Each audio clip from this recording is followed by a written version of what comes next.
What's going on, guys? Today I'm going to show you my domain Monarchs. This is one of my favorite decks of all time. This deck is really fun to play. Being able to tribute and go and like not using an extra deck. And you do special summon, but not like from the extra deck. It really kind of is like old school kind of Yu-Gi-Oh, which is kind of fun. This is actually an old era, GX era archetype. So way back in the second season of second anime series. So this is really fun deck to play, and I'm really glad they kind of updated it. So I'm going to go show you the main deck and the side deck, so let's get right into it. First off, you play one Ether. If I could play her at 3, I definitely would, but she's obviously limited for a reason. This card is really good. You get a bunch of free pluses, which is why, this card had to be, I don't think it had to be limited, but I understand why I did it. You get so many free pluses, and being able to tribute on your opponent's turn and get her the effect, I think is just really good. Then I play 3 Erebus. Both of his effects are really good. Being able to having non-targeted shuffle into deck abilities from hand, graveyard, or field is just, to my opinion, really good. You can just get rid of problematic things you don't want to deal with, just shuffle it right back, say goodbye. It doesn't target, it doesn't destroy. So cards are like, oh, can't target, oh, you can't destroy card effects. Doesn't matter, you get rid of it. So I run him at 3. Also, his graveyard effect is really good because you can pitch a Monarch spell trap to target one monster in the graveyard with 2,400 or more attack and 1,000 defense and add to your hand. So you can get himself, you can get her back. It's just really good. Another Mega Monarch, I play Theos. I think that's how you pronounce it, the Mega Monarch. He's the fire guy. Being able to look into your opponent's hand first turn and take away the resources before they can play them, I think is really powerful. Anytime I think you can get to your opponent's resources before they have a chance to play them is really just an effective thing. And being able to do burn damage is not bad. And I play one Mobius, the Mega Monarch. I don't like spell traps. I hate them. I hate paying Paleo, or even like Chain Burn, which is coming back, which is awful. It kind of gets around, that helps you destroy some stuff in the back row. So that's it for Mega Monarchs and your big guys, your 2,800 guys. Off to the small guys, I play one, the Shadow Monarch. Being able to banish card on field is really good. Mobius, being able to destroy spell traps is always pretty good too. This way the Theos, the Firestorm Monarch, not the big guy, but the regular. Same thing, discard one random card from your opponent's hand, and it's a monster and inflict damage to your opponent equal to its original level times 100. Again, being able to take away your resources before they can play them, I think is really good. I play one Raz, the Storm Monarch, because you can target one card in the field and put it on top of the deck. You can kind of like slow plays down, kind of top deck some stuff, and, so you kind of have some good kind of control there, particularly going for the OTK in this deck. And then the last one for Monarch, for like big Monarchs or 2,400 Monarchs, is this guy. I don't know how to pronounce his name. I think it's Angrima, the Fiendish Monarch. I'm not quite sure how you pronounce it. Anyways, he's got a really cool effect. You can banish one spell when he's tribute summoned. You can banish one spell card from your graveyard and add one card with the same name as the banished spell card from your deck to your hand. So that's really good. And it's really good to kind of recycle resources that you want to use. So like you can save resources in your domain, you can banish domain, get domain, and play domain again, and you have the domain lock once again. So that's a really good, in my opinion, really good. Off to the kind of small guys, one last one, Majesty's Fiend. I don't have Vanity's Fiend, but Majesty's Fiend to me is searchable, and it's really good. You play Majesty's Fiend against cards like Zoo, none of the effects can be activated, so you're really kind of helping kind of shut their plays down, which I think is really good. Off to the small Squire guys, I play 3 of the Heavenly Squire. You guys know what it does. And I play 3 of the Underworld Squire. I see a lot of people, especially now, play 3 of the Heavenly and 2 of the Underworld. In my opinion, you have to run 3 and 3. It's just too good not to run 3 and 3. The combo these guys do with themselves is just, in my opinion, too good. And to not run them both at 3, I think is just wrong. So I run them both at 3. You guys all know what they do. They're really good cards.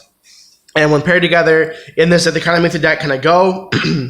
They're kind of like a free, free pluses and free tribute summons, which is really good. Then I play 2 of the Thunder Vassal, Mirthra, I think that's how you pronounce it, because you get the extra tribute summon, which in my opinion is really good. A cool combo that I've done before is have these 2 in, so have this guy engrave, have these 2 engrave, right? You banish this guy, you play this guy, you bring out this guy, and now you can tribute summon once and then do it again. Which to me is this deck's like this is broke. That's a broke combo in this deck, and that's why I played it too. Plus you can special summon it from hand, which I think is really good. And then For the last two, I run the Firestorm Bounce because you discard one to summon him. And when he's tribute summoned, you can banish one card from your opponent's, look at your opponent's hand, and banish a card from your hand to the end phase. Being able to look at your opponent's hand and banish, I think is really good. And I play one LaRobe because you can target one monster your opponent controls, turn it face down, and then summon him, or then you can special summon him. And when he's tribute summoned, you can target one monster in your grave with 800 attack and 1000 defense and add it to your hand, except himself, and add it to your hand. So it helps you recycle resources, but I think it's really good in Monarchs. Kind of a big monster lineup, but I think it works the best. Then I play for spells, one Pantheism, I'm going to pronounce it. I'm sorry, I'm bad pronouncing the card names. I would play this card at 3, but obviously it's limited for a reason. Send one Monarch to draw 2, then banish to reveal 3, make them pick it, and you can. And honestly, you could just listen to different names. You really could reveal all through tenacity to make sure you get what you want to play. So it's I think it's really good. Then I play one of the best spells in the deck, 3 Domain. The Domain Lock is why you play this deck. Being able to entirely shut your opponent from the extra deck is just too good.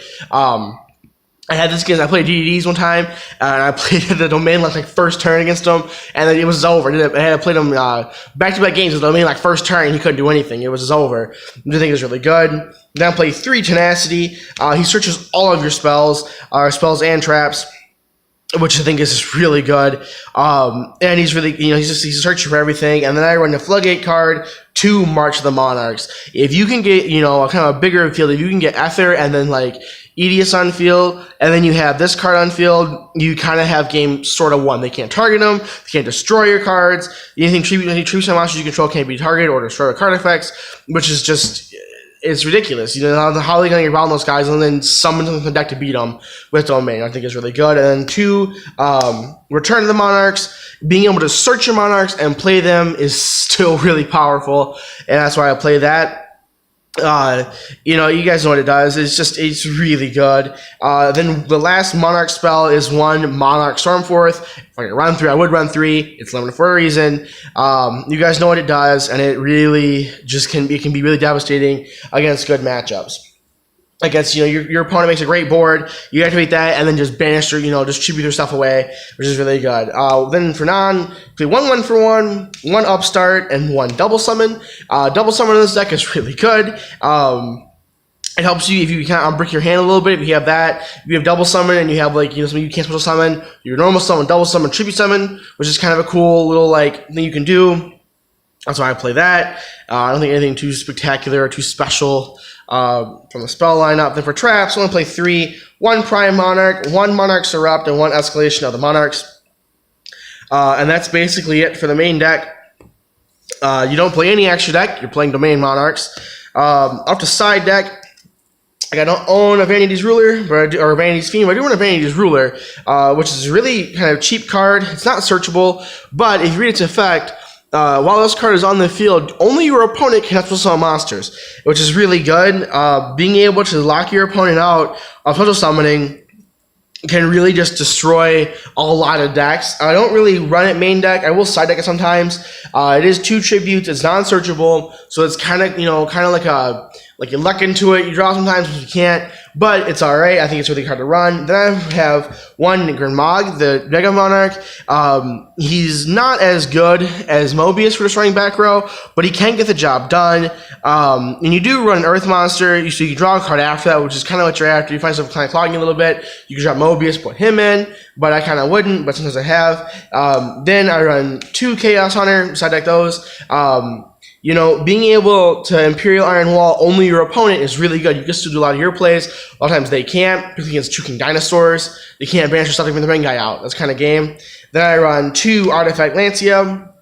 Being able to stop your opponent from banishing cards against 2 King Dinosaurs is the big thing. 2 King Dinosaurs are a really good budget deck that prevent that. And I think a lot of people run that. A lot of people, at least in my locals, run 2 King Dinosaurs. I run 2 King Dinosaurs. And this is a card that really, against you can kind of shuts them down for entire turn. And 1 turn in Yu-Gi-Oh! Is a big deal.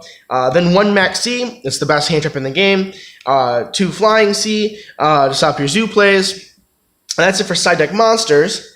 after traps. I don't run any side deck spells. For traps, I run 3 Mind Drain. You'd be surprised at how many people run hand traps. Hand traps in today's game are really popular, especially with cards like Ash Blossom being a thing, and Max C, and Flying C, and Retaliating C. So having this card out there and being able to just to stop those plays really is great. Now this does sort of hinder your plays too, for some of your small guys, but it's kind of okay.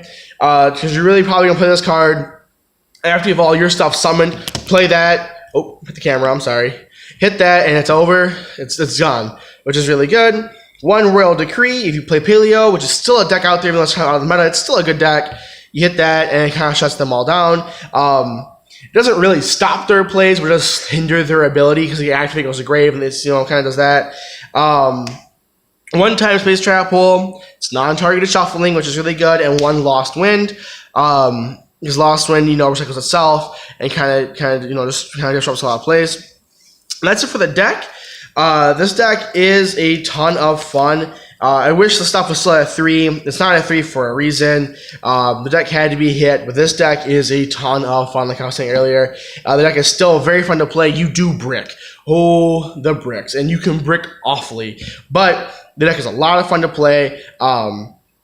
It succeeds, and it's really, really, really good. And it's still really good against today's metagame, if you get the combo pieces off. And this deck, I've played it for close to a year now, and I've won more than I've lost with it. It's not perfect, especially with all the hits they've had, but it's still hilariously fun to play. Getting the domain lock first turn can entirely win you games. I have the domain lock itself has won me games against Zoo, and won me games against CDDs, won me games against Pendulum players. It wins you games against so many things. Even Paleo, having missing against Paleo, won me the actually there. I mean, just decks that are, kind of in the meta, just totally nukes them, which I think is really awesome. So that is from the deck profile. Next week, I was thinking of doing an ABC deck profile. So let me know in the comments if you're interested in seeing an ABC deck profile. Thank you so much for watching, and make sure you like, comment, and subscribe, and I'll see you next week.